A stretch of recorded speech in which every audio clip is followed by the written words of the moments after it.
ನಮಸ್ಕಾರ ವೀಕ್ಷಕರೇ, MBBS ಕನಸು PG ಮೆಡಿಕಾ ಓವರ್ಸೀಸ್ನಲ್ಲಿ ನಡೆಸು ವಿಶೇಷ ಕಾರ್ಯಕ್ರಮಕ್ಕೆ ಸ್ವಾಗತ. ನಾನು ವಿನೋದಿತಾ. ಸಾಕಷ್ಟು ಪೋಷಕರಿಗೆ ತಮ್ಮ ಮಕ್ಕಳನ್ನ ಡಾಕ್ಟರ್ ಮಾಡಬೇಕು ಅನ್ನುವ ಕನಸಿರುತ್ತೆ. ಆದರೆ ಡಾಕ್ಟರ್ ಮಾಡಬೇಕು ಅಂದರೆ ನೀಟ್ ಎಕ್ಸಾಮ್ ಮಕ್ಕಳು ಕಡ್ಡಾಯವಾಗಿ ಬರೀಬೇಕಾಗುತ್ತೆ. ಕಡ್ಡಾಯವಾಗಿ ನೀಟ್ ಎಕ್ಸಾಮ್ ಬರೆದಾಗ ನೀಟಲ್ಲಿ ಯಾವ ರೀತಿ ಅಂಕಗಳನ್ನು ಪಡೆದಿರ್ತಾರೆ ಅದರ ಮೇಲೆ ಅವರ ಒಂದು ಪ್ರವೇಶಾತಿಗಳು ಮೆಡಿಕಲ್ ಕಾಲೇಜ್ಗೆ ಅಡ್ಮಿಷನ್ ಯಾವ ರೀತಿ ನಡೆಯುತ್ತೆ ಅನ್ನೋದು ನಿರ್ಧಾರ ಆಗುತ್ತೆ.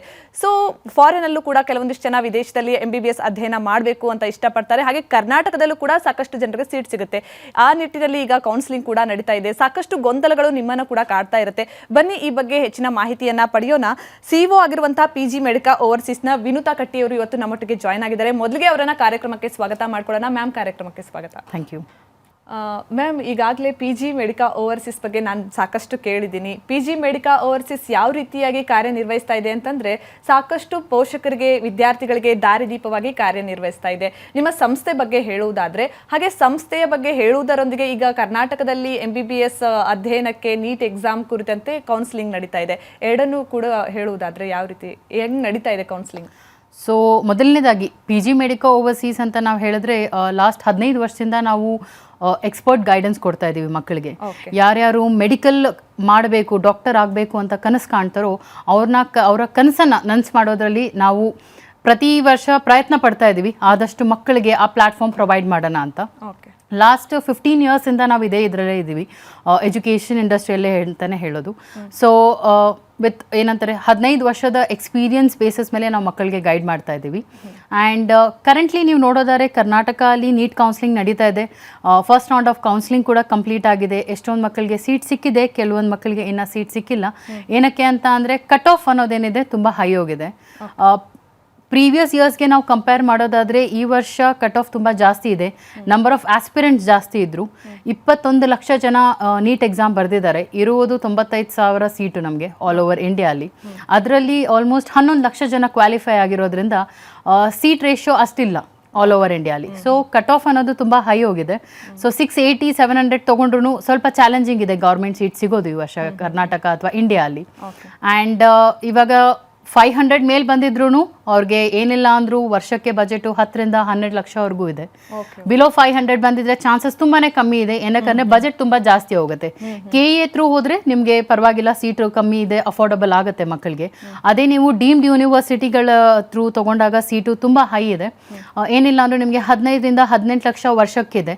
ಅಪ್ ಟು 35ರಿಂದ 40 ಲಕ್ಷ ವರ್ಷಕ್ಕೆ ಫೀಸ್ ಬೀಳುತ್ತೆ ನಿಮಗೆ. ಸೊ ಅದು ಎಲ್ಲರಿಗೂ ಅಫೋರ್ಡಬಲ್ ಇರೋದಿಲ್ಲ. ಅದಕ್ಕೆ ನಾವು ಹೇಳೋದು, ಟ್ರೈ ಮಾಡಿ. ನೀವು ಫಸ್ಟು ಪ್ರಿಫರೆನ್ಸ್ ಯಾವತ್ತಿದ್ದು ಕರ್ನಾಟಕಕ್ಕೆ ಕೊಡಿ. ನಿಮಗೆ ಗೌರ್ಮೆಂಟ್ ಸೀಟ್ ಆಗ್ತಾ ಇದೆ, KE ಥ್ರೂ ಅಲಾಟ್ಮೆಂಟ್ ಆಗ್ತಾ ಇದೆ ಅಂದರೆ it is a very good choice. But ಆಗ್ತಾ ಇಲ್ಲ ಅಂದರೆ ನಿಮ್ಮದು ಕನಸೇನಿದೆ ಡಾಕ್ಟರ್ ಆಗಬೇಕು ಅದನ್ನು ಬಿಡಬೇಡಿ. ಏನಕ್ಕಂದರೆ ಯು ಹ್ಯಾವ್ ಅದರ್ ಆಪರ್ಚುನಿಟೀಸ್ ಅನ್ನೋದೇನಿದೆ ನಿಮಗೆ ಇದ್ದೇ ಇದೆ. ಅದ್ರ ಬಗ್ಗೆ ಕೂಡ ನಾವು ತಿಳಿಸ್ಕೊಡ್ತೇವೆ. ಏನಕ್ಕಂದರೆ ನಾವು ಕರ್ನಾಟಕದಲ್ಲಿ ಆಗಿಲ್ಲ ಅಂದರೂ ನಿಮ್ಮ ಕನಸೇನಿದೆ ಡಾಕ್ಟರ್ ಆಗಬೇಕು ಅದನ್ನು ಫುಲ್ಫಿಲ್ ಮಾಡೋದಕ್ಕೆ PG ಮೆಡಿಕಾ ಓವರ್ಸೀಸ್ ಇರೋದು. ಓಕೆ, ನಿಜವಾಗ್ಲೂ ಈ ಬಗ್ಗೆ ಮಾತನಾಡೋದಾದ್ರೆ ಈಗ ಕರ್ನಾಟಕದಲ್ಲಿ ಸೀಟ್ ಸಿಗಬೇಕಂದ್ರೆ 720ಕ್ಕೆ ಎಷ್ಟು ಅಂಕಗಳನ್ನು ಗಳಿಸಬೇಕಾಗುತ್ತೆ ನೀಟಲ್ಲಿ? ಗೌರ್ಮೆಂಟ್ ಸೀಟ್ ಅಥವಾ KE ಅಂತ ನಾನು ಹೇಳ್ತಾ ಇದ್ದೀನಿ, ನಿಮಗೆ 580, 600 ಮೇಲೆ ಬಂದರೆ ಫ್ರೀ ಸೀಟ್ ಅಂತ ಕನ್ಸಿಡರ್ ಮಾಡ್ಬೋದು. ಅದಕ್ಕಿಂತ ಕಮ್ಮಿ ಬಂತು ಅಂದರೆ 100% ನಿಮ್ಗೇನಿದೆ ಬಜೆಟ್ ಅಥವಾ ಫೀಸ್ ಏನಿದೆ, ಡೊನೇಷನ್ ಏನಿದೆ ಹೋಗುತ್ತೆ. ಓಕೆ, ಅದು ಕೊಡಬೇಕು. ಇನ್ ಕೇಸ್ ಅಲ್ಲೂ ಸಿಕ್ಕಿಲ್ಲ ಅಂದರೆ PG ಮೆಡಿಕಾ ಇಂದ ಅವ್ರಿಗೆ ಸಪೋರ್ಟ್ ಇರುತ್ತೆ. ಡೆಫಿನೆಟ್ಲಿ ನಾವು ಕರ್ನಾಟಕಕ್ಕೆ ಕೂಡ ಗೈಡೆನ್ಸ್ ಮಾಡ್ತೀವಿ. ಇಲ್ಲಿ ಕೂಡ ಕೌನ್ಸಿಲಿಂಗ್ ಹೇಗೆ ಅಟೆಂಡ್ ಮಾಡೋದು. ಕೆಲವೊಂದು ಸಲ ಏನಾಗುತ್ತೆ, ಒಳ್ಳೆ ಸ್ಕೋರ್ ಬಂದಿರುತ್ತೆ ಮಕ್ಕಳಿಗೆ, ಆದರೆ ಕೌನ್ಸಿಲಿಂಗ್ ಹೇಗೆ ಅಟೆಂಡ್ ಮಾಡಬೇಕು ಅನ್ನೋದು ಐಡಿಯಾ ಇರೋದಿಲ್ಲ. ಯಾವ ಥರ ಸೀಟ್ ಅಲಾಟ್ಮೆಂಟ್ ಮಾಡ್ಕೋಬೇಕು, ಫಸ್ಟ್ ರೌಂಡಲ್ಲಿ ಮಾಡಬೇಕಾ, ಸೆಕೆಂಡ್ ರೌಂಡ್ವರೆಗೂ ಕಾಯಬೇಕಾ, ಅವ್ರ ಸ್ಕೋರ್ಗೆ ಯಾವ ಬಜೆಟಲ್ಲಿ ಸಿಗುತ್ತೆ ಅನ್ನೋದು. ಸೊ ಅದರ ಗೈಡೆನ್ಸ್ ಕೂಡ ನಾವು ಕಂಪ್ಲೀಟ್ಲಿ ಟೇಕ್ ಕೇರ್ ಮಾಡ್ತೀವಿ. ನಾವು ಕರ್ನಾಟಕ ಅಲ್ಲಿ ಅದೇ ನೀಟ್ ಕೌನ್ಸಿಲಿಂಗ್ ಇದೆ, ಅದು ಕಂಪ್ಲೀಟ್ ಪ್ರಾಸೆಸ್ ನೋಡ್ಕೋತೀವಿ. ಇಲ್ಲ ಅಂತ ನೀವು ಅಬ್ರಾಡಿಗೆ ಏನಾದರೂ ಆಪ್ಟ್ ಮಾಡ್ತೀರಾ, ಬೇರೆ ಆಪ್ಷನ್ ಏನಿದೆ ಅಂತಂದ್ರೂ ಅದಕ್ಕೂ ಕೂಡ ನಾವು ಗೈಡ್ ಮಾಡ್ತೀವಿ. ಓಕೆ ವಿನುತಾ ಮ್ಯಾಮ್, ಅದೇ ರೀತಿ ಸಾಕಷ್ಟು ವೀಕ್ಷಕರಿಗೆ ಏನು ಅಭಿಪ್ರಾಯ ಇರುತ್ತೆ ಅಂತಂದರೆ, ಮಿಡ್ಲ್ ಕ್ಲಾಸ್ ಫ್ಯಾಮಿಲಿ ಅವರು ಇರ್ತಾರೆ, ಮಕ್ಕಳನ್ನ ಡಾಕ್ಟರ್ ಆಗಿ ಮಾಡಬೇಕು ಅನ್ನುವ ಕನಸನ್ನು ಹೊತ್ತಿರ್ತಾರೆ. ನೀಟಲ್ಲಿ ಕೆಲವೊಂದಿಷ್ಟು ಮಕ್ಕಳು ಒಳ್ಳೆಯ ಕಟ್ಔಟ್ ಬಂದು ನಿಂತಿರ್ತಾರೆ, ಸಾಕಷ್ಟು ಜನ ಜಾಸ್ತಿ ಮಾರ್ಕ್ಸ್ ತೊಗೊಳಕ್ಕೆ ಆಗಲ್ಲ. ಸೊ ಅವ್ರ ಬಜೆಟ್ ವೈಸ್ ನೋಡೋದಾದರೆ ಅವ್ರಿಗೆ ಕರ್ನಾಟಕದಲ್ಲಿ ಸೀಟ್ ಸಿಗದೇ ಇದ್ದರೆ ಅಫೋರ್ಡ್ ಮಾಡೋಕ್ಕೆ ಆಗಲ್ಲ ಸೀಟ್ನ. ಸೊ ಫಾರಿನಲ್ಲಿ ಅವರು ಚಾನ್ಸ್ ಇರುತ್ತಾ? ನೀವು ಅದ್ರ ಬಗ್ಗೆ ಏನು ಸಜೆಷನ್ ಕೊಡ್ತೀರಾ? ಕರೆಂಟ್ಲಿ ನೀವು ನೋಡಿದ್ರೆ ಏನಿಲ್ಲ ಅಂದರೂ 2 ಲಕ್ಷಕ್ಕಿಂತ ಹೆಚ್ಚು ಫಾರಿನ್ ಮೆಡಿಕಲ್ ಗ್ರ್ಯಾಜುಯೇಟ್ ಡಾಕ್ಟರ್ಸು ಇಂಡಿಯಾಲಿ ಪ್ರಾಕ್ಟೀಸ್ ಮಾಡ್ತಾ ಇದ್ದಾರೆ. ಸೊ ಈ 2 ಲಕ್ಷ ಜನಕ್ಕಿಂತ ಹೆಚ್ಚು ಡಾಕ್ಟರ್ಸ್ ಓದಿ ಬಂದು ಲೈಸೆನ್ಸ್ಡ್ ಡಾಕ್ಟರ್ ಆಗಿ ಕೆಲಸ ಮಾಡ್ತಾ ಇದ್ದಾರೆ. ನಾವು ಒಂದೇ ಹೇಳೋದು, ನೀವು ಡಾಕ್ಟರ್ ಆಗಬೇಕು ಅಂತ ಕನಸು ಕಾಣಿದ್ದೀರಾ ಅಂದರೆ 100% ಅದು ನನಸಾಗೇ ಆಗುತ್ತೆ. ಅದಕ್ಕೆ ನೀವು ಪ್ರಯತ್ನ ಪಡಬೇಕು. 2-3 ಆಪರ್ಚುನಿಟೀಸ್ ಇದ್ದೇ ಇರುತ್ತೆ. ಒಂದಿಲ್ಲ ಅಂದರೆ ಸೆಕೆಂಡ್ ಆಪ್ಷನ್, ಇಲ್ಲ ಅಂದರೆ ಥರ್ಡ್ ಆಪ್ಷನ್ ಅಂತಾರಲ್ಲ ಆ ಥರ. ಸೊ ಅಬ್ರಾಡ್ ಅಂತ ನೀವು ಕೇಳಿದಾಗ ಡೆಫಿನೆಟ್ಲಿ ಇಂಡಿಯಾ ಕಂಪೇರ್ ಮಾಡಿದಾಗ ನಿಮಗೆ ಅಲ್ಲಿ ಆಪರ್ಚುನಿಟೀಸ್ ಜಾಸ್ತಿ ಇದೆ. ಎಷ್ಟೊಂದು ಯೂನಿವರ್ಸಿಟಿಗಳಿದೆ ವೆರಿನ್ ನೀವು ಕಾಲೇಜ್ ಫೀಸ್ ಕೂಡ ನೀವು ನೋಡ್ತೀರಾ ಅಂದರೆ it is very affordable. So ಈ ಮಧ್ಯಮ ವರ್ಗದಿಂದ ಬರೋ ಮಕ್ಕಳಿಗೆ ಎಸ್ಪೆಷಲಿ ಕನಸು ಅನ್ನೋದಿರತ್ತಲ್ಲ, ಅದನ್ನು ನನ್ಸು ಮಾಡ್ಕೊಳೋದಕ್ಕೆ ಫಾರಿನ್ ಎಜುಕೇಷನ್ ಅಥವಾ ಫಾರಿನ್ ಯೂನಿವರ್ಸಿಟಿಗಳು ಒಂದು ದಾರಿದೀಪ ಅಂತಲೇ ಹೇಳ್ಬೋದು. It is one of the best opportunity ಅವ್ರಿಗೆ ಇರೋದು. ಸೊ ಅದನ್ನು ನಾವು ಗೈಡ್ ಮಾಡ್ತೀವಿ ಮಕ್ಕಳಿಗೆ, ಹೇಗೆ ನೀವು ಯೂನಿವರ್ಸಿಟಿ ತಗೋಬೇಕು ಅಥವಾ ಯಾವ ಥರ ಪ್ಲಾನ್ ಮಾಡಬೇಕು ಅನ್ನೋ ಗೈಡೆನ್ಸ್ ಎಲ್ಲ ನಾವು ಪ್ರೊವೈಡ್ ಮಾಡ್ತೀವಿ. ಓಕೆ, ಅದೇ ರೀತಿ ನೋಡುವುದಾದ್ರೆ ಈಗ ವಿದ್ಯಾರ್ಥಿಗಳು MBBS ಅಧ್ಯಯನ ಮಾಡ್ಬೇಕಂತಾರೆ, ಆಯ್ತು ಮಕ್ಕಳಿಗೆ ಆ ಕನಸಾಗಿಡೋದು ಬೇಡ, ನನ್ಸ್ ಮಾಡೋಣ, ಫಾರಿನಲ್ಲಿನೇ ಎಜುಕೇಷನ್ ಮಾಡಬೇಕು ಅಂದಾಗ ಸಾಕಷ್ಟು ಜನರಿಗೆ ಯಾವ ಕಂಟ್ರಿಯನ್ನು ಸೆಲೆಕ್ಟ್ ಮಾಡ್ಕೊಳ್ಬೇಕು ಅನ್ನೋ ಗೊಂದಲ ಕಾಡ್ತಾ ಇರುತ್ತೆ. ನಮ್ಮ ಬಜೆಟ್ ವೈಸ್ ಯಾವ ಕಂಟ್ರಿ ಸೂಕ್ತವಾಗಿರುತ್ತೆ, ನಮ್ಮ ಮಕ್ಕಳಿಗೆ ಹೊಂದಾಣಿಕೆ ಆಗೋ ಥರ ಕಂಟ್ರಿಯನ್ನು. ಸೊ PG ಮೆಡಿಕಾ ಓವರ್ಸೀಸ್ ಅಲ್ಲಿ ಸಜೆಷನ್ಸ್ ಅಂತ ಬಂದಾಗ ಯಾವ ಕಂಟ್ರಿ ನೀವು ಸಜೆಷನ್ಸ್ ಕೊಡ್ತೀರಾ ಅವ್ರಿಗೆ? ಕಂಟ್ರೀಸ್ ಔಟ್ಸೈಡ್ ಇಂಡಿಯಾ ಅಂತ ನೀವು ನೋಡಿದ ತಕ್ಷಣ one of the most nearest country, ನಮಗೆ ಹತ್ತಿರವಾದ ಕಂಟ್ರಿ ಅಂತ ನೀವು ನೋಡೋದಾದರೆ ನೇಪಾಲ್. ಸೊ ನೇಪಾಲ್ ಅನ್ನೋದು ಒಳ್ಳೆಯ ಆಪ್ಷನ್ ಇದೆ. ಇಲ್ಲಿ ನಿಮಗೆ ವೀಸಾ ಕೂಡ ಬೇಡ ಮಕ್ಕಳಿಗೆ, ಡೈರೆಕ್ಟಾಗಿ ನಿಮಗೆ ಎಲೆಕ್ಷನ್ ID ಕಾರ್ಡ್ ಇದ್ರೂ ಕೂಡ ನಿಮಗೆ ಎಂಟ್ರಿ ಸಿಕ್ಬಿಡುತ್ತೆ. ಆ್ಯಂಡ್ ಕಾಲೇಜಸ್ ಬಗ್ಗೆನೂ ನೀವು ನೋಡ್ತೀರಾ ಅಂದರೆ ನೇಪಾಳಲ್ಲಿ ಸಿಮಿಲರ್ ಸೆಟಪ್ ಇದೆ, ಇಂಡಿಯನ್ ಮ್ಯಾನೇಜ್ಮೆಂಟ್ ಇರುತ್ತೆ, ಎಷ್ಟೊಂದು ಫ್ಯಾಕಲ್ಟೀಸ್ ಕೂಡ similar Indian medical setup, teaching facilities ಎಲ್ಲ it is similar to India only. And nearby country ಇರೋದ್ರಿಂದ ತುಂಬ ಜನ ಪೇರೆಂಟ್ಸ್ ಯೋಚನೆ ಮಾಡ್ತಾರೆ, ದೂರ ಕಳ್ಸೋಕ್ಕೆ ಇಷ್ಟ ಇಲ್ಲ ಮ್ಯಾಮ್, ನಿಯರ್ ಬೈ ಕಂಟ್ರಿ ಇದ್ರೆ ನಮಗೂ ಹೋಗಿ ಬಂದು ನೋಡ್ಕೊಂಡು ಹೋಗೋದಕ್ಕೆ ಹತ್ತಿರ ಆಗುತ್ತೆ, ಆ ಥರದ್ದು ಯಾವ್ದಾದ್ರು ಇದೆಯಾ ಅಂತ. So Nepal is one of a very good option.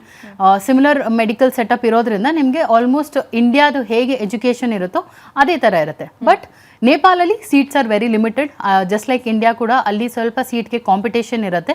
Budget ಕೂಡ ಸ್ವಲ್ಪ similar to India but comparatively less ಅಂತಲೇ ಹೇಳ್ಬೋದು. ಸೊ ನೇಪಾಲ್ ಅನ್ನೋದು ಒಂದು ಒಳ್ಳೆ ಆಪ್ಷನ್ ಇದೆ ನೀವು ನೋಡೋದಾಗೆ. ಹಾಗೆ Russia is been one of the oldest destination. ಪ್ರತಿ ವರ್ಷ ಮಕ್ಕಳು ಅಬ್ರಾಡ್ ಅಂತ ಯೋಚನೆ ಮಾಡಿದ ತಕ್ಷಣ ಮೊದಲು ರಷ್ಯಾ ಅಂತ ಯೋಚನೆ ಮಾಡ್ತಾರೆ. ಏನಕ್ಕಂದರೆ ರಷ್ಯಾ ಅಲ್ಲಿ 98ಕ್ಕಿಂತ ಹೆಚ್ಚು ಮೆಡಿಕಲ್ ಯೂನಿವರ್ಸಿಟಿಗಳಿದೆ. ಆ್ಯಂಡ್ ಟ್ಯೂಷನ್ ಫೀಸ್ ತುಂಬ ವೆರಿ ಅಫೋರ್ಡಬಲ್ ಇದೆ. ನಿಮಗೆ ವರ್ಷಕ್ಕೆ 2-3 ಲಕ್ಷ ಅಲ್ಲಿ ಕಾಲೇಜ್ ಫೀಸ್ ಆಗೋಗುತ್ತೆ. So education wise, training wise, especially Indian ಸ್ಟೂಡೆಂಟ್ಸ್ಗೆ ಟ್ರೈನಿಂಗ್ ಕೊಡೋದ್ರಲ್ಲಿ Russian universities are well expertised. So Russia ಅಲ್ಲಿ ನೀವು ನೋಡ್ತೀರಾ ಅಂದರೆ ಒಳ್ಳೆ ಆಪರ್ಚುನಿಟಿ ಇರುತ್ತೆ. ಬಟ್ ರಷ್ಯಾ ಅಂತ ಬಂದಾಗ it's a very tricky situation. ಏನಕ್ಕಂದರೆ ಅಲ್ಲಿ ನೀವು ಯೂನಿವರ್ಸಿಟಿ ಸೆಲೆಕ್ಟ್ ಮಾಡಬೇಕಾದ್ರೆ ತುಂಬ ಕೇರ್ಫುಲ್ ಆಗಿರಬೇಕು because of the language issue. ಏನಕ್ಕಂದರೆ ಎಲ್ಲ ಯೂನಿವರ್ಸಿಟಿಗಳಲ್ಲೂ ಇಂಗ್ಲೀಷ್ ಥಾಟ್ ಪ್ರೋಗ್ರಾಮ್ ಇರೋದಿಲ್ಲ. ಆ್ಯಂಡ್ ಇವಾಗ ಹೊಸದಾಗಿ NMC ಗಜೆಟ್ ಬಂದಿದೆ. ನಾವು ಯಾವುದೇ ಗೈಡೆನ್ಸ್ ಕೊಟ್ಟರು, ಎಸ್ಪೆಷಲಿ PG ಮೆಡಿಕಲ್ ಓವರ್ಸೀಸಿಂದ NMC ಗೈಡ್ಲೈನ್ಸ್ ಪ್ರಕಾರ we follow and we do the guidance. ಏನಕ್ಕಂತ ಅಂದರೆ ಬರೀ ಡಿಗ್ರಿ ಪಡ್ಕೊಂಡು ಬರೋದು ಸಾಕಾಗಲ್ಲ, ಪಡ್ಕೊಂಡು ಬಂದ ಮೇಲೆ ಇಲ್ಲಿ ಲೈಸೆನ್ಸ್ ಪಡ್ಕೊಳ್ಳೋದು ತುಂಬ ಮುಖ್ಯ ಆಗುತ್ತೆ ಮಕ್ಕಳಿಗೆ. ಬಿಕಾಸ್ 6 ವರ್ಷ ಆದಮೇಲೆ ಮಕ್ಕಳು ಗೊತ್ತಾದರೆ ನನ್ನ ಡಿಗ್ರಿ ವ್ಯಾಲ್ಯೂ ಇಲ್ಲ ಅಥವಾ ನನಗೆ ಲೈಸೆನ್ಸ್ ಪಡ್ಕೊಳೋದಕ್ಕೆ ತೊಂದರೆ ಆಗ್ತಾ ಇದೆ ಅಂದಾಗ ತುಂಬ ಕಷ್ಟ ಆಗುತ್ತೆ. ಅದಕ್ಕೆ ನಾವು ಹೇಳೋದು ಮಕ್ಕಳಿಗೆ ಫಸ್ಟು ಗೈಡ್ಲೈನ್ಸ್ ತಿಳ್ಕೊಳ್ಳಿ, ಪ್ರಾಪರ್ ಗೈಡೆನ್ಸ್ ತೊಗೊಂಡು ನೀವು ಯೂನಿವರ್ಸಿಟಿ ಸೆಲೆಕ್ಟ್ ಮಾಡಿ. ಎಸ್ಪೆಷಲಿ ರಷ್ಯಾ ಅಂತ ಬಂದಾಗ ಸ್ವಲ್ಪ ಹುಷಾರಾಗಿ ಯೂನಿವರ್ಸಿಟಿಗಳನ್ನ ಸೆಲೆಕ್ಟ್ ಮಾಡಬೇಕು. ಅದಕ್ಕಂತಲೇ ನಾವು ಹೇಳೋದು, ನಮ್ಮ ಎಕ್ಸ್ಪರ್ಟ್ ಕೌನ್ಸಿಲರ್ಸ್ ಇರ್ತಾರೆ, they can call us any time, reach out ಮಾಡಿದ್ರೆ ನಾವು ಯಾವ ಯೂನಿವರ್ಸಿಟಿ ಹೇಗೆ ಸೆಲೆಕ್ಟ್ ಮಾಡಬೇಕು ಅನ್ನೋದನ್ನು ನಾವು ತಿಳಿಸ್ಕೊಡ್ತೀವಿ. ಅದ್ರ ಜೊತೆನೇ ನೀವು ನೋಡೋದಾದರೆ ಎಷ್ಟೊಂದು ಆಪ್ಷನ್ಸ್ ಇದೆ. ಲೈಕ್ ಯುರೋಪಿಯನ್ ಕಂಟ್ರಿಯಲ್ಲಿ ಪೋಲ್ಯಾಂಡ್ ಇದೆ, ಜಾರ್ಜಿಯಾ ಇದೆ, ಅರ್ಮೇನಿಯಾ, ಬೆಲಾರುಸ್, ಉಜ್ಬೇಕಿಸ್ತಾನ್, ಬಾಂಗ್ಲಾದೇಶ್, ಕಜಾಕಿಸ್ತಾನ್, ಈ ಎಲ್ಲ ಕಂಟ್ರಿಗಳಲ್ಲೂ ನಾವು ಮಕ್ಕಳನ್ನ ಕಳಿಸ್ಕೊಡ್ತೀವಿ MBBS. ಹೌದು. ನಿಮ್ಮಲ್ಲೂ ಕೂಡ ಸಾಕಷ್ಟು ಸಂದೇಹಗಳಿರುತ್ತೆ. MBBS ಅಧ್ಯಯನಕ್ಕೆ ಯಾವ ದೇಶವನ್ನ ಸೂಕ್ತವಾಗಿ ನಾವು ಸೆಲೆಕ್ಟ್ ಮಾಡ್ಕೊಳ್ಬೇಕು, ಡೊನೇಷನ್ ಯಾವ ರೀತಿಯಾಗಿರುತ್ತೆ, ಅಡ್ಮಿಷನ್ ಯಾವ ರೀತಿಯಾಗಿರುತ್ತೆ, ಮಕ್ಕಳನ್ನು ಯಾವ ರೀತಿ ಕಳಿಸ್ಕೊಡೋದು, ಸೇಫ್ಟಿ ಯಾವ ರೀತಿಯಾಗಿರುತ್ತೆ, ಇದೆಲ್ಲದರ ಬಗ್ಗೆ ನಿಮಗೆ ಒಳ್ಳೆಯ ಗೈಡ್ಲೈನ್ಸ್ ಬೇಕಂದ್ರೆ ಸ್ಕ್ರೀನಲ್ಲಿ ಡಿಸ್ಪ್ಲೇ ಆಗ್ತಿರುವ ನಂಬರ್ಗೆ ನೀವು ಕಾಂಟ್ಯಾಕ್ಟ್ ಮಾಡ್ಬೋದು. ಅದೇ ರೀತಿ ಮಕ್ಕಳ ಸೆಕ್ಯೂರಿಟಿ, ಸೇಫ್ಟಿ ಬಗ್ಗೆ ನೋಡೋದಾದ್ರೆ ಬೇರೆ ದೇಶದಲ್ಲಿ ಮಕ್ಕಳನ್ನು ಕಳಿಸ್ಕೊಡ್ಬೇಕಂದ್ರೆ ಜೀವ ಕೈಯಲ್ಲಿ ಹಿಡ್ಕೊಂಡು ಕಳಿಸ್ಕೊಡ್ಬೇಕಾಗತ್ತೆ. ಹೇಗಿರುತ್ತೆ ವಿದೇಶದಲ್ಲಿ? ಡೆಫಿನೆಟ್ಲಿ ಪ್ರತಿ ಸಲ ನಾನು ಕೌನ್ಸಿಲಿಂಗ್ ಕೂತಾಗ ಪೇರೆಂಟ್ಸ್ ಜೊತೆ ಅವ್ರ ಫಸ್ಟು ಕ್ವೆಶನ್ ಇರೋದೆ, ಸೇಫ್ಟಿ ಸೆಕ್ಯೂರಿಟಿ ಹೇಗಿರುತ್ತೆ ನಮ್ಮ ಮಕ್ಕಳಿಗೆ, ಯಾರು ಜವಾಬ್ದಾರಿ ತಗೋತಾರೆ, 6 ವರ್ಷ ಏನೇ ಹೆಚ್ಚು ಕಮ್ಮಿ ಆದರೂ ನಾವು ಯಾರನ್ನ ಕಾಂಟ್ಯಾಕ್ಟ್ ಮಾಡ್ಬೋದು, so that will get an idea ಹೇಗೆ ನಡೀತಾ ಇದೆ ಅನ್ನೋದು.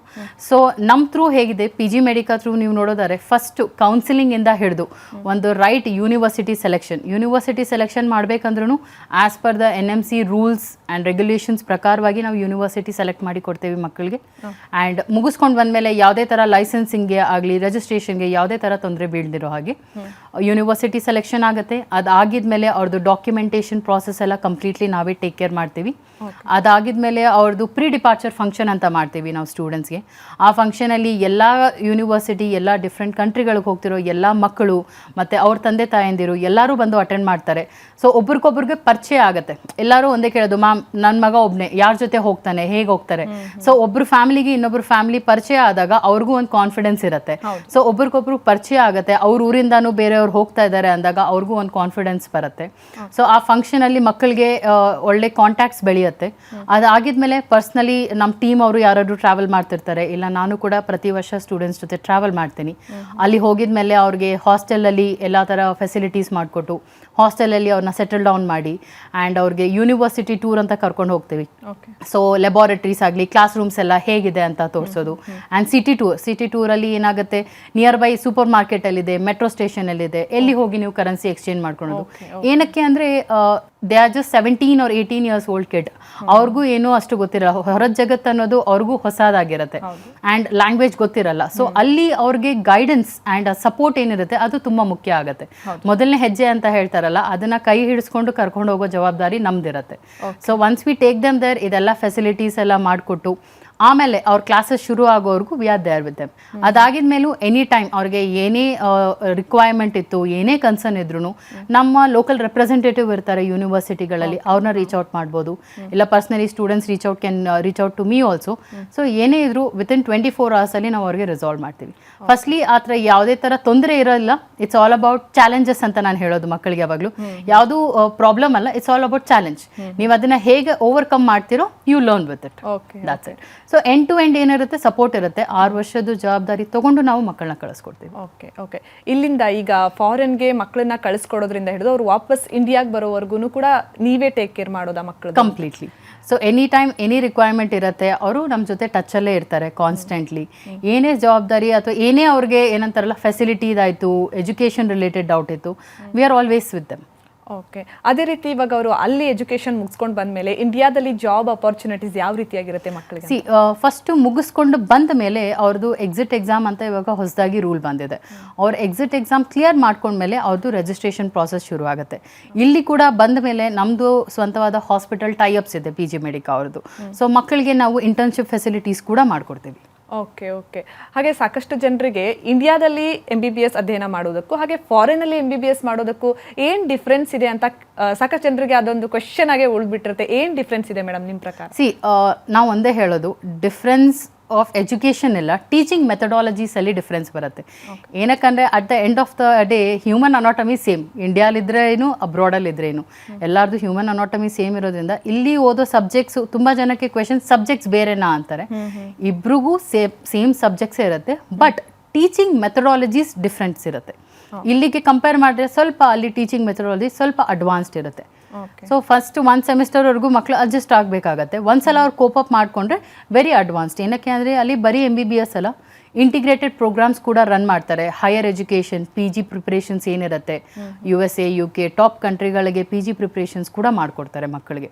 ಸೊ ಅದು ಆ್ಯಡೆಡ್ ಅಡ್ವಾಂಟೇಜ್ ಅಬ್ರಾಡಲ್ಲಿ when compare to India. Okay.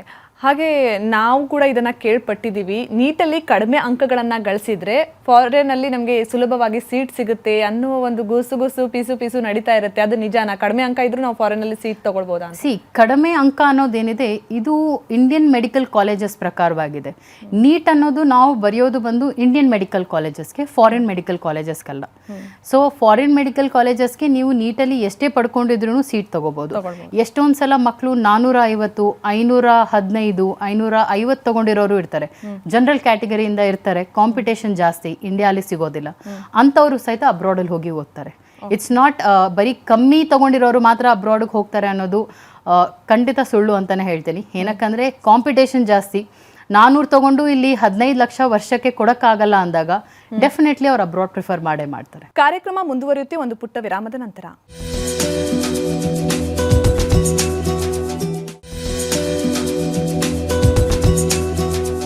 ವಿರಾಮದ ನಂತರ ಕಾರ್ಯಕ್ರಮಕ್ಕೆ ಸ್ವಾಗತ. ಮ್ಯಾಮ್, ಹಾಗೆ ಸಾಕಷ್ಟು ಪೋಷಕರಿಗೆ ಇದೊಂದು ಸಂದೇಹ ಇರುತ್ತೆ, ವಿದೇಶದಲ್ಲಿ ಹೋಗಿ ಮಕ್ಕಳನ್ನ ಎಜುಕೇಶನ್ ಮಾಡಿಸ್ಬೇಕು ಅಂದರೆ ಸ್ಟಾರ್ಟಿಂಗ್ ಮಿನಿಮಮ್ ಬಜೆಟ್ ಎಷ್ಟಿರಬೇಕಾಗುತ್ತೆ ಅವ್ರ ಹತ್ರ? ಮಿನಿಮಮ್ ಬಜೆಟ್ ಅಥವಾ ಬಜೆಟ್ ಅನ್ನೋದೇನಿದೆ ಇದು 4 ಪಾರ್ಟಲ್ಲಿ ಡಿವೈಡ್ ಆಗಿದೆ. ಮೊದಲನೇದಾಗಿ ಬಂದು ಅವ್ರದ್ದು ಕಾಲೇಜ್ ಫೀಸ್ ಇರುತ್ತೆ, ಎರಡನೇದು ಬಂದು ಹಾಸ್ಟೆಲ್ ಫೀಸು, ಅದು ಬಂದು ಅವ್ರ ಅಕಾಮಿಡೇಷನ್, ಮೂರನೇದಾಗಿ ಊಟದ ಖರ್ಚು ಮೆಸ್ ಎಕ್ಸ್ಪೆಂಡಿಚರ್ ಅಂತ ಬರುತ್ತೆ, ನಾಲ್ಕನೇದು ಬಂದು ಪರ್ಸನಲ್ ಎಕ್ಸ್ಪೆಂಡಿಚರ್. ಇದರಲ್ಲಿ ನೀವು ನೋಡೋದಾದ್ರೆ ಟ್ಯೂಷನ್ ಫೀಸು ಮತ್ತು ಹಾಸ್ಟೆಲ್ ಫೀಸು ಫಿಕ್ಸೆಡ್ ಇರುತ್ತೆ ಪ್ರತಿ ಕಾಲೇಜ್ದು. ಅದು ನಿಮಗೆ ವರ್ಷಕ್ಕೆ 2ರಿಂದ 2.5 ಲಕ್ಷದಿಂದ ಶುರುವಾಗುತ್ತೆ. ಡಿಪೆಂಡ್ಸ್ ಆನ್ ದ ಕಾಲೇಜು ಮತ್ತು ಯೂನಿವರ್ಸಿಟಿ ಮೇಲೆ ಡಿಪೆಂಡ್ ಆಗುತ್ತೆ. ಮಿನಿಮಮ್ ಅಂದರೂ ನಿಮಗೆ 2ರಿಂದ 2.25 ಲಕ್ಷವರೆಗೂ ಕಾಲೇಜ್ ಫೀಸ್ ಇರುತ್ತೆ. ಹಾಸ್ಟೆಲ್ ಫೀಸು ನಿಮಗೆ ವರ್ಷಕ್ಕೆ 15,000ಇಂದನೂ ಶುರುವಾಗುತ್ತೆ, ನಿಮಗೆ 50,000ವರೆಗೂ ಬಜೆಟ್ ಇದೆ, again depending on the universities. ಇನ್ನು ಊಟದ ಖರ್ಚು ಅನ್ನೋದೇನಿದೆ, ನೀವು ಮೆಸ್ಸಲ್ಲಿ ಊಟ ಮಾಡಿದ್ರೆ ವರ್ಷಕ್ಕೆ ಅಥವಾ ತಿಂಗಳ ಲೆಕ್ಕದಲ್ಲಿ ನೀವು ನೋಡ್ತೀರಾ ಅಂದರೆ 6ರಿಂದ 7,000ವರೆಗೂ ಖರ್ಚು ಬರುತ್ತೆ, ಡಿಪೆಂಡಿಂಗ್ ಆನ್ ದ ಕಂಟ್ರಿ. ನಿಮಗೆ 4,000ನೂ ಸಾಕಾಗುತ್ತೆ ತಿಂಗಳಿಗೆ ಮೆಸ್ ಊಟಕ್ಕೆ. ಹಾಗೆ ಪರ್ಸನಲ್ ಎಕ್ಸ್ಪೆಂಡಿಚರ್ ಅದು ಸ್ಟೂಡೆಂಟ್ ಮೇಲೆ ಡಿಪೆಂಡ್ ಆಗುತ್ತೆ. ಸೊ ಅವರು ಹೇಗೆ ಅವರ ಪರ್ಸನಲ್ ಎಕ್ಸ್ಪೆಂಡಿಚರ್ನ ಮೇಂಟೈನ್ ಮಾಡ್ತಾರೆ ಅದ್ರ ಮೇಲೆ ವೇರಿ ಆಗುತ್ತೆ. ಸೊ ಓವರ್ ಆಲ್ ನೀವು ನೋಡ್ತೀರಾ ಅಂದರೆ ನಿಮಗೆ 15ರಿಂದ 18 ಲಕ್ಷ ಇದ್ದರೆ ಅದು ಒಳ್ಳೆ ಬಜೆಟ್, ನಿಮಗೆ ಒಳ್ಳೆ ಯೂನಿವರ್ಸಿಟಿಗಳು ಗೌರ್ಮೆಂಟ್ ಯೂನಿವರ್ಸಿಟಿಗಳೇನಿದೆ ಸಿಗುತ್ತೆ. ಬಟ್ ಈ ಬಜೆಟ್ ಅನ್ನೋದೇನಿದೆ ನಾಗಲೇ ಹೇಳಿತರ ಯೂನಿವರ್ಸಿಟಿ ಆ್ಯಂಡ್ ಕಂಟ್ರಿ ಮೇಲೆ ಡಿಪೆಂಡ್ ಆಗಿರೋದ್ರಿಂದ ಆ್ಯಂಡ್ ನಮಗಷ್ಟು ಸಮಯ ಇಲ್ಲ ಇಲ್ಲಿ ಎಲ್ಲ ಯೂನಿವರ್ಸಿಟಿದಾಗಲಿ ಹೆಂಗೆ ಬಜೆಟ್ ನೀವು ಪ್ಲಾನ್ ಮಾಡ್ಬೋದು, ಪೇಮೆಂಟ್ ಮೆಥಡ್ ಹೇಗೆ ಪ್ಲಾನ್ ಮಾಡೋದು ಅನ್ನೋದನ್ನು ತಿಳಿಸೋದಕ್ಕೆ.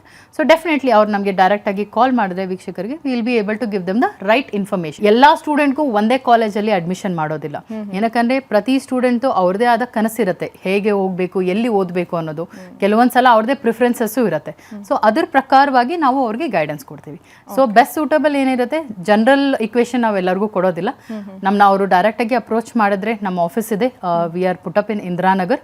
ಸೊ ಅವ್ರು ನಮಗೆ ಡೈರೆಕ್ಟಾಗಿ ಕಾಲ್ ಮಾಡ್ಬೋದು, ಇಲ್ಲ ಆಫೀಸ್ ಬಂದು ವಿಸಿಟ್ ಮಾಡಿ ಕೌನ್ಸಿಲಿಂಗ್ ಪಡ್ಕೋಬೋದು. ಓಕೆ, ಆ್ಯಸ್ ಅ CEO ಆಗಿ ಒಂದು ಕ್ವೆಶನ್ ನಾನು ನಿಮಗೆ ಕೇಳ್ತಾ ಇದ್ದೀನಿ, CEO ಅವ್ರಿಗೆ ಕೇಳಲೇಬೇಕು ಅಂತ. ಏನಂದರೆ ಈಗ ರಾಂಗ್ ಗೈಡೆನ್ಸ್ ಸ್ಟೂಡೆಂಟ್ಸ್ಗೆ ತುಂಬ ಹೋಗ್ತಾ ಇರುತ್ತೆ. ಸೊ PG ಮೆಡಿಕಾ ಅವರನ್ನು ಹೇಗೆ ರಾಂಗ್ ಗೈಡೆನ್ಸಿಂದ ಹೊರಗೆ ತರುತ್ತೆ ಅಂತ? ಸೊ ಮೊದಲನೇದಾಗಿ ಟ್ರಸ್ಟ್ ಅನ್ನೋದು ಇಂಪಾರ್ಟೆಂಟ್ ಆಗುತ್ತೆ. ನಾನು ಆಗಲೇ ಹೇಳಿತರ ಲಾಸ್ಟ್ 15 ವರ್ಷದಿಂದ ನಾವು ಮೆಡಿಕಲ್ ಎಜುಕೇಷನಲ್ಲೇ ಇದ್ದೀವಿ. ಸೊ ಮೆಡಿಕಲ್ ಇಂಡಸ್ಟ್ರಿಯಲ್ಲೇ ವರ್ಕ್ ಮಾಡ್ತಾ ಇರೋದು. ಇಂಡಿಯನ್ ಅಡ್ಮಿಷನ್ಸ್ ಆಯಿತು, ಹೊರದೇಶಕ್ಕೆ ಹೋಗಿ ಓದ್ತೀನಿ ಅನ್ನೋದಾದರೆ ಆಯಿತು, ಎಲ್ಲದಕ್ಕೂ ನಾವು ಗೈಡೆನ್ಸ್ ಕೊಡ್ತೀವಿ. ಸೊ ಲಾಸ್ಟ್ 15 ವರ್ಷದಿಂದ ನಾವು ಕೆಲಸ ಮಾಡ್ತಾ ಇದ್ದೀವಿ ಅಂದರೆ ನಮ್ಮ ಥ್ರೂ ಹೋಗಿರೋ ಸ್ಟೂಡೆಂಟ್ಸ್ ಆಗಲಿ ಪೇರೆಂಟ್ಸ್ ಸ್ಯಾಟಿಸ್ಫ್ಯಾಕ್ಷನು ಒಂದು ಕಾರಣ. ಏನಕ್ಕಂದರೆ ಈ ಬಿಸ್ನೆಸ್ಸಲ್ಲಿ ನಮಗೆ ಸ್ಟೂಡೆಂಟ್ ಅಥವಾ ಕ್ಲೈಂಟ್ ಸ್ಯಾಟಿಸ್ಫ್ಯಾಕ್ಷನ್ ಅನ್ನೋದು ತುಂಬ ಇಂಪಾರ್ಟೆಂಟ್ ಆಗುತ್ತೆ. ಅವರು ಖುಷಿಯಾಗಿದ್ದು 4 ಜನಕ್ಕೆ PG ಮೆಡಿಕಾ ಓವರ್ಸೀಸ್ನ ಅಪ್ರೋಚ್ ಮಾಡಿ ಅಂತ ಹೇಳಿದಾಗ ನಮಗೂ ಒಂದು ಖುಷಿ, ನಾವು ರೈಟ್ ವೇಯಲ್ಲಿ ಮಕ್ಕಳನ್ನ ಗೈಡ್ ಮಾಡ್ತಾ ಇದ್ದೀವಿ ಅನ್ನೋದು. ಸೊ ಆ ಟ್ರಸ್ಟ್ ಅನ್ನೋದೇನಿದೆ ನಮ್ಮ ಕರ್ನಾಟಕ ಸ್ಟೂಡೆಂಟ್ಸ್ ಜೊತೆ ನಮಗೆ ಒಳ್ಳೆ ಬಾಂಡ್ ಇದೆ. ಏನಿಲ್ಲ ಅಂದರೂ 200ಕ್ಕಿಂತ ಹೆಚ್ಚು ಫ್ಯಾಮಿಲೀಸ್ ಜೊತೆ ನಾವು ಕನೆಕ್ಟೆಡ್ ಇದ್ದೀವಿ ಆಲ್ರೆಡಿ. ಪ್ರತಿ ವರ್ಷ 200+ ಸ್ಟೂಡೆಂಟ್ಸ್ನ ಕಳಿಸ್ಕೊಡೋದ್ರಿಂದ ಆ ಬಾಂಡ್ ನಮಗೆ ಕರ್ನಾಟಕ ಸ್ಟೂಡೆಂಟ್ಸ್ ಅಥವಾ ಪೇರೆಂಟ್ಸ್ ಜೊತೆ ಇದೆ. ಎರಡನೇದಾಗಿ ಗೈಡೆನ್ಸ್ ಅಂತ ಬಂದಾಗ ನಾವು ಒಂದೇ ಹೇಳೋದು, ಬ್ಲೈಂಡ್ಲಿ ಯಾವತ್ತು ಯಾರ್ದು ಗೈಡೆನ್ಸ್ ಫಾಲೋ ಮಾಡಬೇಡಿ. ಎಷ್ಟೊಂದು ರೆಕಗ್ನಿಷನ್ನ ಪಡ್ಕೊಂಡಿರೋದಾಗಲಿ ಅಥವಾ ರೆಕಗ್ನಿಷನ್ ಬಗ್ಗೆ ನೀವು ತಿಳ್ಕೊಬೇಕಂದ್ರೆ ವೆಬ್ಸೈಟ್ಗಳಿರುತ್ತೆ, ಅಫಿಷಿಯಲ್ ಲಿಂಕ್ಸ್ ಇರುತ್ತೆ, ಅದನ್ನು ಗೋತ್ರೂ ಮಾಡಿ ನೀವು ರೈಟ್ ಗೈಡೆನ್ಸ್ ತಗೊಳ್ಳಿ. ಒಂದಲ್ಲ 4 ಕಡೆ ವಿಚಾರ ಮಾಡೋದು ಕೂಡ ತುಂಬ ಇಂಪಾರ್ಟೆಂಟ್ ಆಗುತ್ತೆ. ಏನಕ್ಕೆ ಅಂದರೆ ತುಂಬ ಸಲ ಮಕ್ಕಳು ಅಥವಾ ಪೇರೆಂಟ್ಸ್ ಏನು ಮಾಡ್ತಾರೆ, ಯಾರೋ ಗೊತ್ತಿರೋರು ಹೋಗಿದ್ದಾರೆ ಅಥವಾ ಕಸಿನ್ ಓದ್ತಾ ಇದ್ದಾನೆ ಅಂತ ಹೇಳ್ಬಿಟ್ಟು ಯೂನಿವರ್ಸಿಟಿ ಸೆಲೆಕ್ಟ್ ಮಾಡ್ಕೊಳೋದು ಇರುತ್ತೆ. ಅದು ಅಷ್ಟು ಒಳ್ಳೆ ಡಿಸಿಷನ್ ಆಗೋದಿಲ್ಲ ಆಮೇಲೆ ಅವ್ರಿಗೆ. ಅದಕ್ಕೆ ನಾವೇನು ಹೇಳ್ತೀವಿ, ಯಾವತ್ತಿದು ಎಕ್ಸ್ಪರ್ಟ್ ಕೌನ್ಸಿಲರ್ಸ್ನ ಅಪ್ರೋಚ್ ಮಾಡಿ ರೈಟ್ ಗೈಡೆನ್ಸ್ ತಗೊಳ್ಳಿ. ಆ್ಯಂಡ್ ಇನ್ಫಾರ್ಮೇಷನ್ ಅನ್ನೋದೇನಿದೆ ಜೆನ್ಯೂನ್ ಇನ್ಫಾರ್ಮೇಷನ್ ಪಡ್ಕೊಂಡು ಆಮೇಲೆ ಡಿಸಿಷನ್ ತಗೊಳ್ಳಿ. ಅದು ತುಂಬ ಇಂಪಾರ್ಟೆಂಟ್ ಆಗುತ್ತೆ. So when you talk about trust ಆಯಿತು, ಜೆನ್ಯೂನ್ ಇನ್ಫಾರ್ಮೇಷನ್ ಆಯಿತು, ಅಥವಾ ರೆಕಗ್ನೈಸ್ ಯೂನಿವರ್ಸಿಟಿ ಸೆಲೆಕ್ಷನು, ಟ್ರಾನ್ಸ್ಪರೆನ್ಸಿ ಅಂತ ಬಂದಾಗ PG Medica has always been forward.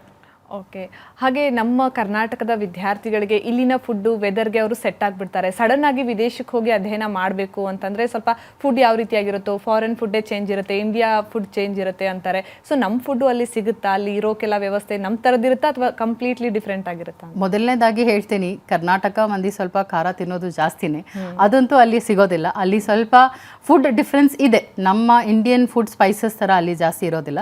But ಇನ್ನೊಂದೇನು ಅಂದರೆ, ಇಷ್ಟು ವರ್ಷದಿಂದ ಮಕ್ಕಳೆಲ್ಲ ಹೋಗಿ ಓದ್ತಿರೋದ್ರಿಂದ ಎಲ್ಲ ಕಾಲೇಜಸ್ಸಲ್ಲೂ ಇಂಡಿಯನ್ ಮೆಸ್ ಫೆಸಿಲಿಟಿ ಇದೆ. ಮೆಜಾರಿಟಿ ಕಾಲೇಜಸಲ್ಲಿ ನಿಮಗೆ ಇಂಡಿಯನ್ ಮೆಸ್ ಫೆಸಿಲಿಟಿ ಇರುತ್ತೆ. ಸೊ ಅದರಿಂದ ನಿಮಗೆ ಊಟಕ್ಕೆ ಯಾವುದೇ ಥರ ತೊಂದರೆ ಆಗೋದಿಲ್ಲ. ಇಂಡಿಯನ್ ಫುಡ್ ನಿಮಗೆ ಈಸಿಲಿ ಅವೈಲೇಬಲ್ ಇದೆ. ಚಪಾತಿ, ರೈಸ್, ದಾಲ್, ಕರಿ ಇದೆಲ್ಲ ನಿಮಗೆ ಸಿಗುತ್ತೆ. ಎರಡನೇ ಆಪ್ಷನು, ಮಕ್ಕಳು ಸೆಲ್ಫ್ ಕುಕಿಂಗ್ ಕೂಡ ಮಾಡ್ಕೋತಾರೆ ಟೈಮ್ ಇದ್ದಾಗ. ಏನಕ್ಕಂದರೆ ಹಾಸ್ಟೆಲ್ಗಳಲ್ಲಿ ಕಿಚನ್ ಫೆಸಿಲಿಟಿ ಇರುತ್ತೆ, ಗ್ಯಾಸ್ ಫೆಸಿಲಿಟಿ ಇರುತ್ತೆ. ಸೊ ಇಲ್ಲಿಂದಾನೇ ಅವ್ರಿಗೆ ಏನು ನೆಸೆಸಿಟಿ ಬೇಸಿಕ್ ಸಾಮಾನುಗಳು ತೊಗೊಂಡು ಹೋಗಿದ್ರೆ ಅಡುಗೆಸ್ದು, ಅಲ್ಲಿ ಹೋಗಿ ಕೂಡ ಅವ್ರು ಕುಕ್ ಮಾಡಿಕೊಂಡು ತಿನ್ಬೋದು. ಸೊ ಊಟಕ್ಕೆ ಇವಾಗಿನ ಟೈಮಲ್ಲಿ ನೀವು ಕೇಳ್ತೀರಾ ಅನ್ನೋದಾದ್ರೆ ಡೆಫಿನೆಟ್ಲಿ ಅಷ್ಟೊಂದು ಚಾಲೆಂಜಿಂಗ್ ಇಲ್ಲ ಮಕ್ಕಳಿಗೆ. ಆ್ಯಂಡ್ ಈಸಿಲಿ ಇಂಡಿಯನ್ ಫುಡ್ ಆಯಿತು, ಎಷ್ಟೊಂದು ರೆಸ್ಟೋರೆಂಟ್ಸ್ ಕೂಡ ಅವೈಲೇಬಲ್ ಇರೋದ್ರಿಂದ ಮಕ್ಕಳಿಗೆ ಊಟಕ್ಕೇನು ತೊಂದರೆ ಆಗೋದಿಲ್ಲ. ಆರಾಮಾಗಿ ಅವ್ರಿಗೆ ಊಟ ಸಿಗುತ್ತೆ ಇಂಡಿಯನ್ ಫುಡ್. ಓಕೆ, ಇನ್ನು ಫಾರಿನಲ್ಲಿ ಎಜುಕೇಷನ್ ಮಾಡಲಿಕ್ಕೆ ವಿದೇಶದ ಯೂನಿವರ್ಸಿಟಿಯಲ್ಲಿ ಅದು ಮಾನ್ಯತೆ ಪಡೆದಿರುತ್ತೆ. ಇಂಡಿಯನ್ ಮೆಡಿಕಲ್ ಕೌನ್ಸಿಲ್ ಆಗಿರ್ಬೋದು, ಮತ್ತೊಂದು ಈ ಥರದ್ದು ಇದಿರುತ್ತೆ. ನಾವು ಕಳಿಸ್ತಾ ಇದ್ವಿ, ಯಾವುದೋ ಒಂದು ಇನ್ಸ್ಟಿಟ್ಯೂಟ್ ಕಳಿಸ್ಬಿಡ್ತೀವಿ. ಇವಾಗ ನಿಮ್ಮ ಥ್ರೂ ಹೋದಾಗ ಆ ರೀತಿ ಸೆಕ್ಯೂರಿಟಿ ಸಿಗುತ್ತಾ ಅಂತ? 100%. ಏನಕ್ಕಂದರೆ ನಾವು ಆಗಲೇ ಹೇಳಿತರ, ನಾವು ಒಂದು ಯೂನಿವರ್ಸಿಟಿ ರೆಕಗ್ನೈಸ್ ಅಥವಾ ಒಂದು ಯೂನಿವರ್ಸಿಟಿ ರೆಕಮೆಂಡ್ ಮಾಡೋಕ್ಕಿಂತ ಮುಂಚೆ ನಮ್ಮ ಟೀಮ್ ಅದ್ರ ಬಗ್ಗೆ ವಿಚಾರ ಮಾಡಿರುತ್ತೆ. ಪರ್ಸ್ನಲಿ ನಮ್ಮ ಟೀಮು ಹೋಗಿ ವಿಸಿಟ್ ಮಾಡಿ ಯೂನಿವರ್ಸಿಟಿಯಲ್ಲಿ ಫೆಸಿಲಿಟೀಸ್ ಹೇಗಿದೆ ಇಂಡಿಯನ್ ಸ್ಟೂಡೆಂಟ್ಸ್ಗಾಗಲಿ, ಆ ಯೂನಿವರ್ಸಿಟಿದು ರೆಕಗ್ನಿಷನ್ಸು ಇದೆಲ್ಲ ನಾವು ಕ್ರಾಸ್ ವೆರಿಫೈ ಮಾಡಿದ ಮೇಲೇ ಮಕ್ಕಳಿಗೆ ಆ ಯೂನಿವರ್ಸಿಟಿನ ರೆಕಮೆಂಡ್ ಮಾಡೋದು. ಸೊ ಏನಕ್ಕೆ ಅಂದರೆ ನಾನು ಆಗಲೇ ಹೇಳಿದ ಥರ ಡಿಗ್ರಿ ಪಡ್ಕೊಳೋದು ಒಂದೇ ಅಲ್ಲ, ಮೆಡಿಕಲ್ ಅನ್ನೋದೇನಿದೆ ಡಿಗ್ರಿಗಿಂತ ಲೈಸೆನ್ಸ್ ಪಡ್ಕೊಳೋದು ಇಂಪಾರ್ಟೆಂಟ್. ಸೊ ಆ ಲೈಸೆನ್ಸ್ ಪಡ್ಕೊಳೋದಕ್ಕೆ ಯಾವುದೇ ಥರ ರೆಕಗ್ನಿಷನ್ ಬೇಕು, ಅಕ್ರಿಡೇಷನ್ ಬೇಕು, ಅದೆಲ್ಲ ನೋಡಿನೇ ನಾವು ಮಕ್ಕಳಿಗೆ ಗೈಡೆನ್ಸ್ ಕೊಡೋದು. ಓಕೆ, ಇನ್ನು ಪ್ರಾರಂಭದಿಂದ ನೀವು ಅವ್ರಿಗೆ ಗೈಡ್ ಮಾಡ್ತೀರಾ, ಸ್ಟೂಡೆಂಟ್ಸ್ಗೆ, ಪೇರೆಂಟ್ಸ್ಗೆ, ಅವರು ಸೆಕ್ಯೂರಿಟಿ ಆಗಿದ್ದೀವಿ, ಸೇಫ್ ಆಗಿದ್ದೀವಿ ಅಂತ ಹೋಗ್ತಾರೆ ನಿಮ್ಮ ಥ್ರೂ. ವಾಪಸ್ ಬಂದ ಮೇಲೆ ಅವ್ರಿಗೆ ಇಲ್ಲಿ ವೈದ್ಯರಾಗೋಕ್ಕೆ ನೀವೇನಾದರೂ ಸಹಕಾರ ಮಾಡ್ತೀರಾ? ಯಾವ ರೀತಿಯಾಗಿ ಅವರು ಡಾಕ್ಟರ್ ಆಗಬಹುದು ಅನ್ನೋ ನಿಟ್ಟಿನಲ್ಲಿ?